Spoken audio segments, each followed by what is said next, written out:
the weather forecast with C3 Production.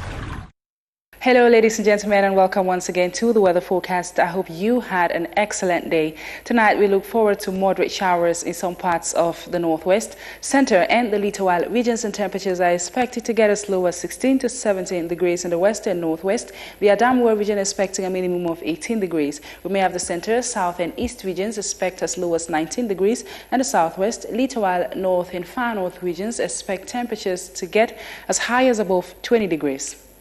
Detailing will take you over to the far north region, where light showers may dominate the entire region tonight, and a fully clouded sky expected by morning, but no chance of precipitation, and temperatures between 22 to 25 degrees.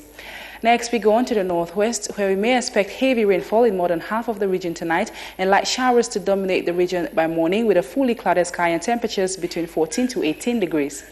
Lastly, we go on to the littoral, where we may have light showers dominate the entire region tonight, and a similar situation by morning, accompanied by a fully clouded sky and temperatures between 18 to 24 degrees. It is important that you step out warm and also avoid constructing houses on mountainous areas.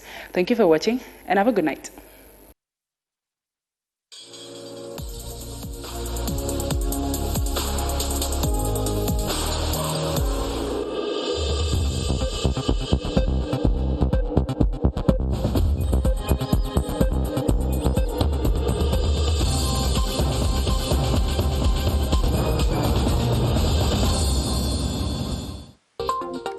In the news tonight, Cameroon and the world observe World Tourism Day today, and the Ministry of Tourism is urging every Cameroonian to contribute to the development and promotion of tourist attractions in the country.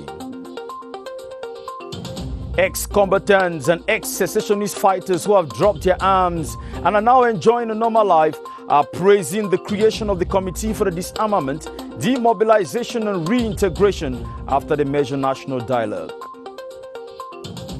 And to reduce the exportation of timber and importation of wood already processed, many more Cameroonians are getting involved in the wood processing business in the country. That will be in this newscast. Good evening and welcome to the 7:30 News. I am Benin Bumagana in Yaoundé.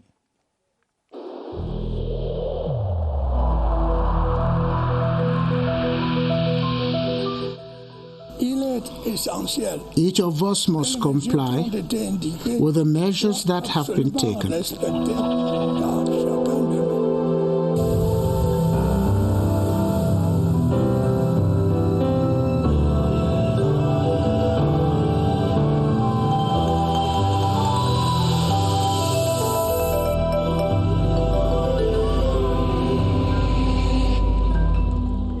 Coming to you live from Studio 5 of the CRTV Production Center. Cameroon joined the international community this September 27 to observe World Tourism Day amid the COVID-19 pandemic that has paralyzed hotel and restaurant businesses in the country. Tourism Minister Bello Buba Maigari has called on all and sundry to contribute to the development and promotion of the tourism sector. Ewane Epole reports. The celebration of the 41st edition of World Tourism Day in Cameroon under the theme Tourism and Rural Development was presided over in Yaoundé by the Minister of State, Minister of Tourism and Leisure.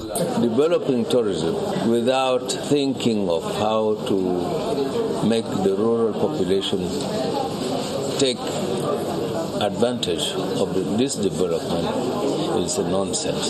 The minister underlined that the COVID-19 pandemic has paralyzed hotel and restaurant business as well as the visit to touristic sites in the country. On the occasion, a new book titled Profession, Hôtellerie en Zone Semak, Éléments d'éthique et déontologie, written by Annie-Laurence Sikali, was presented to the public.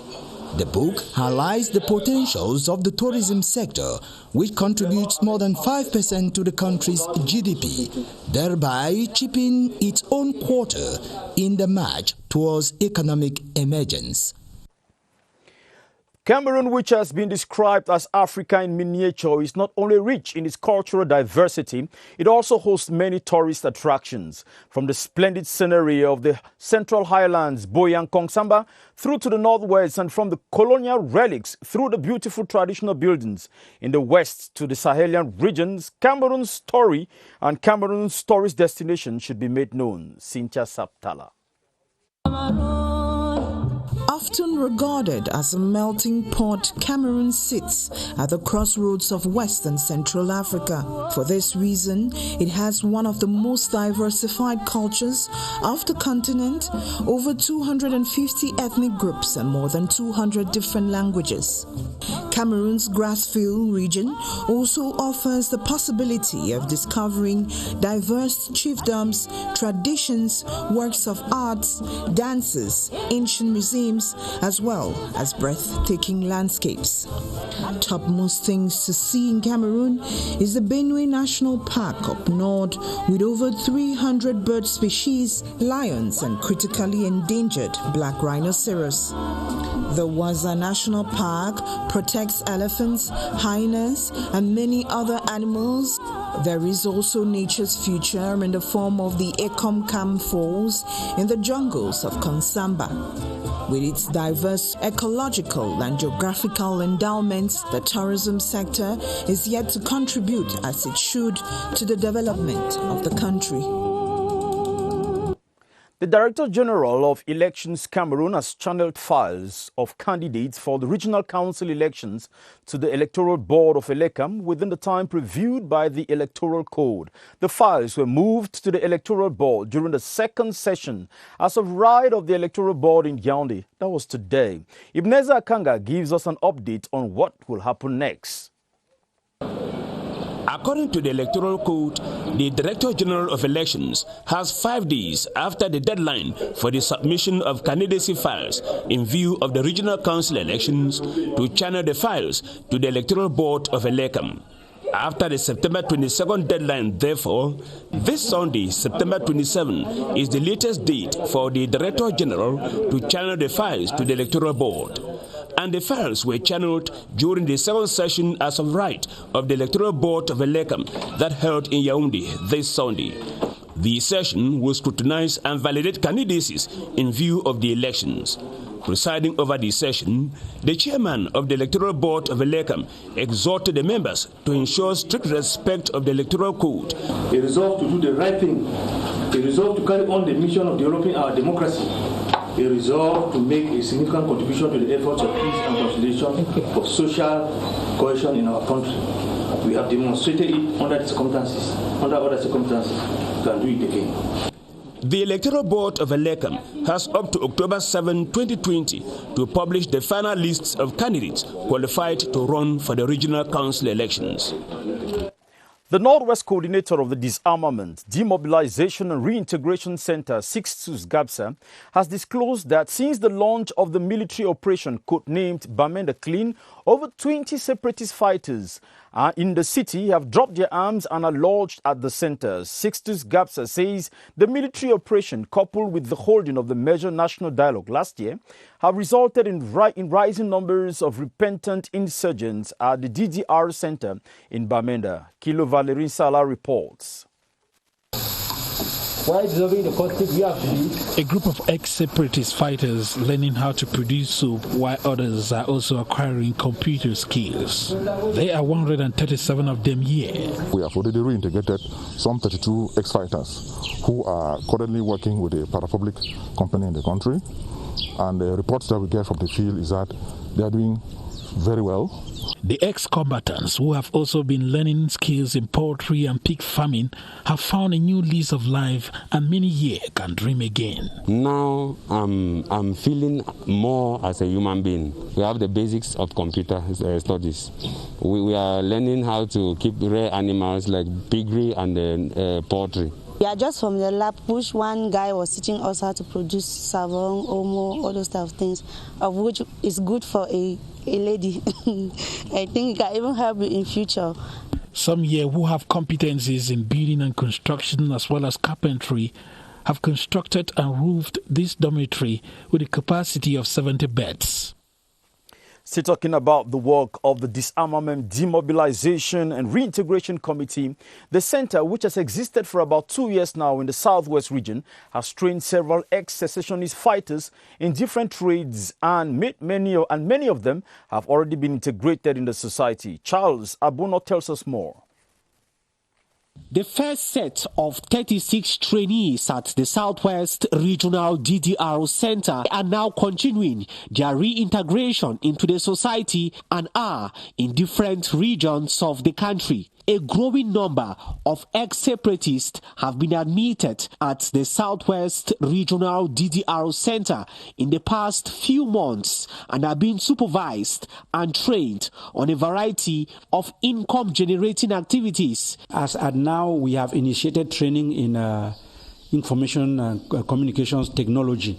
We are about starting the barbing workshop, which will go operational in the days ahead. The government of Cameroon is still inviting as many separatists as possible to come to the Southwest Regional DDR Center, as it is an instrument to enhance peace and make Cameroonians be exemplary citizens and participate in nation building.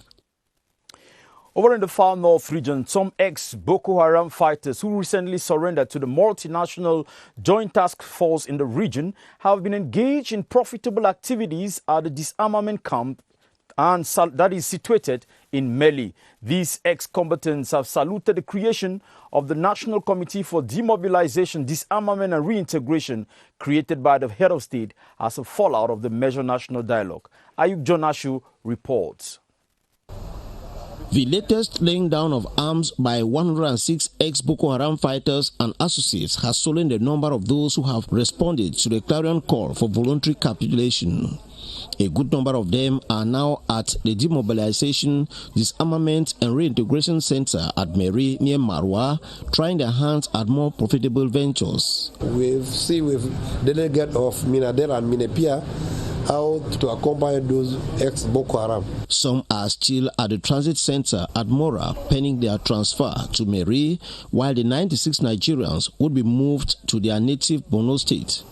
Officials of the Multinational Joint Task Force have saluted the creation of the DDR Commission by President Paul Biya as a fallout of the major national dialogue. Our job in the Multinational Joint Task Force is to create that condition that will encourage the Boko Haram members surrender to us. The administration of the Far North region has been reassuring government's resolve to fully reintegrate the penitent into society.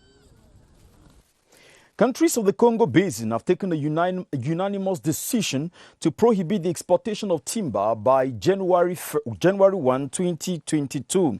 The decision was taken during a video conference of ministers of forestry, industries and environment of the Central African sub-region under the chairmanship of Cameroon's Minister of Forestry and Wildlife, Jules Doren Dongo. Ewane Pole reports. It was on September 18, 2020 that Ministers of Forest, Industries and Environment of the Central African region finally validated a decision prohibiting countries of the Congo Basin from exporting raw timber starting from January 1, 2022. For 2018, what we sent out was approximately 850,000 cubic meters of logs. So the challenge here is to make sure that we are able to fully transform what we produce and that we don't send out raw timber. Because as soon as we continue sending out raw timber, the value addition will be done outside of the country. To support the measure, the ministries have decided that special economic zones will be created for primary, secondary, and tertiary wood processing industries. A regional committee for the sustainable industrialization of the timber sector in the Congo Basin, as well as the regulation on the development of forest plantation, are also expected to be put in place to ensure the effective implementation of the decision prohibiting the exportation of raw timber. Now let's take you to a wood processing unit situated at the premises of the Benedictine Monastery in Febe neighborhood here in Yaoundé. Here, the wood from Cameroon's forest is exploited and items manufactured are supplied in the local market. Beatrice Ngum visited the factory and brought back this report.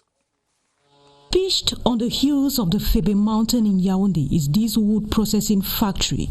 The noise from its machines echoes. The calmness of the hill inspires the workers of this wood park with some 50 varieties of dry wood pending processing. Here we are in the exposition hall where when we finish, we pack some clients come and see what they desire and give us their command. Our wood here that we use is natural one, and here to do something like this, we have to treat the wood in case the wood is weak. When the wood becomes dry, in order not to deform itself. In this transformation unit are some youths being trained on wood processing by the 30 professionals of the factory. They produce chairs, doors, beds, cupboards, and lots more. Modern equipment made in Cameroon and with Cameroonian wood to promote local consumption. I would advise our brothers to base their mind on our wood. It's not everything that comes from abroad that is the best. Why here we have the super best. Local expertise celebrated, with the technicians assuring that the quality of wood used is guaranteed and that the local processing industry is offering more and more job opportunities. We wish them the best. Authorities of most nursery and primary schools across Yaoundé have resolved to provide protective face masks to learners at the beginning of the new school year. They are also assuring parents and guardians that other sanitary measures prescribed by the government will be respected. Romeo Kenya reports. They are anxious about going to school this school year, a period jeopardized by the COVID-19 pandemic. In this kindergarten, authorities assure all sanitary measures have been taken.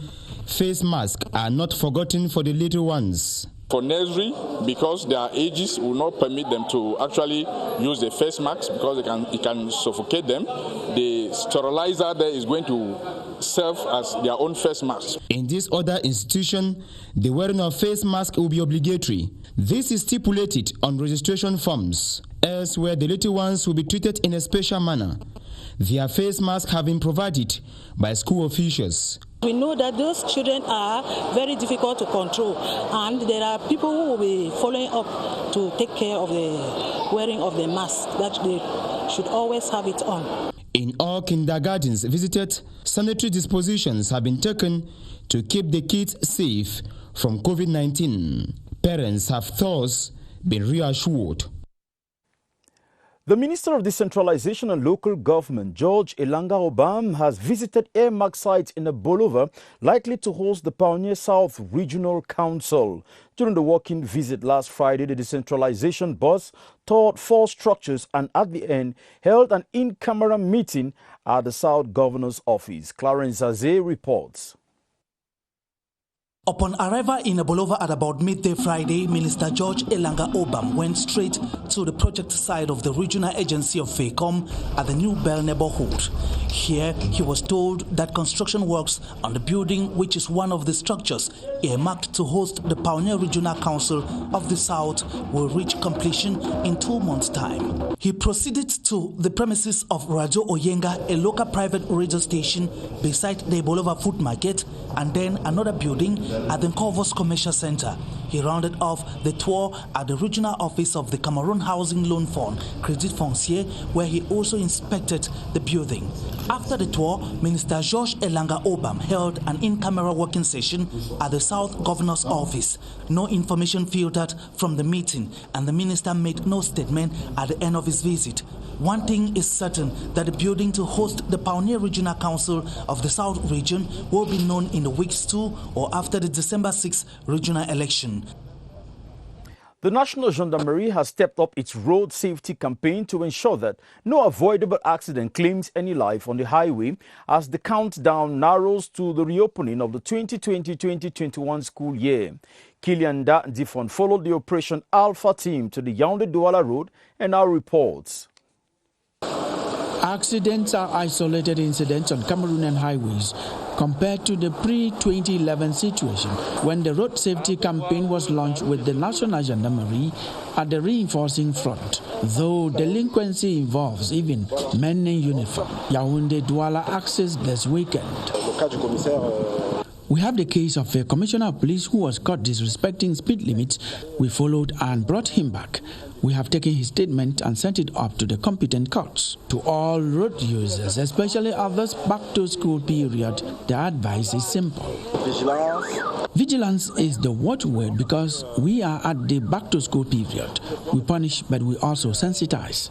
The National Gendarmerie is also watching out against the spread of COVID-19. The respect of the anti-COVID-19 measures and the highway code are both a stitch that saves nine.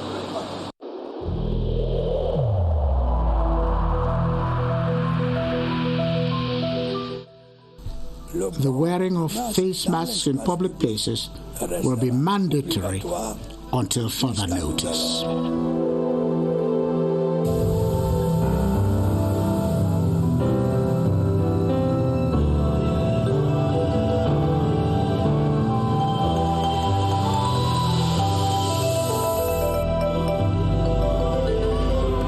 Let's pause a while to talk about our fight against COVID-19. And in a tour of the regions tonight, we make a stop over at the Adamawa region where public health experts are yet to detect any case of COVID-19 in localities like Banyo and Bankim. Now let's join Baldwin Sama, the Public Health Emergency Center, who engages his guest, Dr. Yau Al-Haji Zakari, Regional Delegate of Public Health, in a video chat on the fight against the pandemic in the Adamawa region. Hello, Baldwin. Good evening to you, Benin Bumagana, and welcome. After the North region yesterday, today our tour of the regions takes us to the Adamawa region of the country to see at what level health officials in that part of the country have been strategizing to limit the spread of the coronavirus in the Adamawa region of Cameroon. And our guest tonight is Dr. Yao Alaji Zakari, who is the Regional Delegate of Public Health in the Adamawa region. Mr. Regional Delegate, good evening. Good evening. As of the September 16 this year, we have had over 14 new cases of persons tested positive for COVID-19. Can you give us an update of the epidemiological situation in that part of the country so far? Thank you very much to give me an opportunity to say something about COVID-19 in Adamawa region. In a reminder of the current epidemiological situation in the region, we recorded presently 396 positive cases, 218 recovery, and unfortunately 19 deaths. And finally, Mr. Regional Delegate, we have noticed that the towns of Bankim and Banyo have not yet noticed any COVID-19 person tested positive in the Adamawa region. What accounts for that? We will start by recalling that Bankim and Banyo district health have been in epidemic for more than 3 weeks now, specifically on August 30th, 2020 for Bankim district health and the 1st September on 2020 for Banyo district health, following the tracking, testing, and treat strategy implemented in these two districts. We recorded 3 sporadic cases out of 3,060 people tested for the Banyo district health. And also we recorded 3 cases out of 3,094 people tested from Bankim district for a positivity rate of 0.09. All these cases have received treatment and are progressively favorably.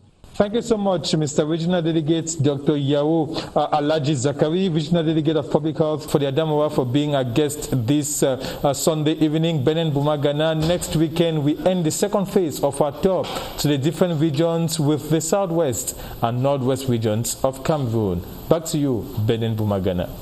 And thank you very, very much, Baldwin Sama from Cayman. 55 pupils in primary and secondary schools in Gwe subdivision of the Senegal Maritime have received awards for academic excellence. The benefactor is the CPD member of the National Assembly, Honorable Ngo Yetna Marinette, who also donated anti-COVID-19 materials to the Edea Annex Hospital. Esther Kima has the details. Eager to see their children hit the roads to school but worried about the limited financial resources from their families, the parents are heartened by the scholarship award. Honorable Ngoyetna Marinette, whose mandate pitches on human investments, orbits the 55 best pupils in Gwei subdivision. Didactic material and cash in hand, the laureates are elated and the administrative plus school authorities are in awe. It is the first time that an honorable member of parliament is coming to give a scholarship to little kids. We are really happy and we want to thank her. As they delight over the anti-COVID-19 material offered, the personnel of the Edea Annex Hospital also get their share of personal protective equipment to keep the virus in check. This is the third time she is coming in our hospital to make a gift. Honorable Ngoyetna Marinette is aware that to run over the health and financial challenge in her constituency, teamwork is fundamental. The mortal remains of the late senior divisional officer from Fundi, Jean-Claude Chila, have been laid to rest in Obwa in the Mefu and Afamba division. He was posthumously decorated as Grand Cordon of the Cameroon Order of Merit by the governor of the Central Region, Nasiri Paul Bea, personal representative of the head of state. Ebune Kane followed the funeral ceremony. This is her report. Members of government, administrative, religious and traditional authorities, a cross-section of the population, as well as family members and friends came out in their numbers to bid farewell to the SDO of Fundi, Jean-Claude Nchila, who died on the 12th of August 2020. He was a patriot. He was a fighter for the Republic. The fallen statesman was also described as a visionary leader. We have lost a great man who was a promoter of development. During the funeral mass co-celebrated by the Metropolitan Archbishop for Yaoundé, His Grace Jean Barga, and the Bishop of Ebolova, His Lordship Alain Philippe Barga, the mourners were enjoined to serve humanity. The 64-year-old seasoned civil administrator and traditional ruler of Obwa was posthumously decorated as Grand Cordon of the Cameroon Order of Merit by the governor of the Central Region, Nasiri Pobia, personal representative of the head of state. The ceremony was preceded by funeral rites typical of the customs and traditions of the Beti people.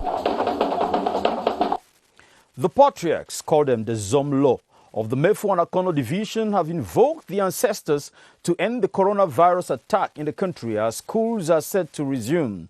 During a ritual in Gumu today, the custodians of the Fangbeti tradition, the Zomlo, were happy to inform the people that the ancestors have received the libation. Emanuela Vemnu tells us more. From the Ngumu forest, they emerge after spending an hour invoking the ancestors to chase away COVID-19 into the abyss. The patriarchs Zomlo of the Mefu and Akono division are playing their role as custodians of tradition to ensure a hitch-free start of the school year. Pray our ancestors, invoke them to help us to combat many difficulties Cameroon have now, so that this schools will start with that problem. Into the shrine for more rituals, the close to 50 Zomlo through incantations and music that suits the spirit. Say killings, accidents and pandemics in the school milieu are over. Our ancestors can deceive us. They thus retire after the rituals in the Fangbeti tradition, convinced that their requests have been granted. A new football club in the Nyong and Seoul division in the Central Region has been created with the ambitious objective to play in the League One Football Championship 4 years from now. Green Sport is headed by former Tonnerre player Celestin Eyebe. The club unveiled its plan in the first ever General Assembly today in Yaoundé. As we hear in this report by Daniel Ekonde. He played in the country's top-flight football during his career. Now he's running his own club. Create my club to bring another fashion to see football in Cameroon, because in abroad it's different. So I want to bring the new style of football in my club. Green Sports saw the light of the day last October and are participating in the Nyong and Seoul 3rd Divisional League with 26 players. My club is structured based in Montfébé, Fébé Village. We have our CH there, we have one stadium there, and now we are making our gym place. Eyebe also played football in Egypt and Turkey, and he says he's working on partnerships with managers and clubs out of Cameroon to get a better vision for the newborn. The clubs say they will form a female selection next year. Thank you very much for watching the 7:30 news. Atabadinoma will be here at 8:30 for the news. Tomorrow, you are going to meet Esther Kima and Romeo Chise. From us here, it is good night and thanks for watching the 7:30 news.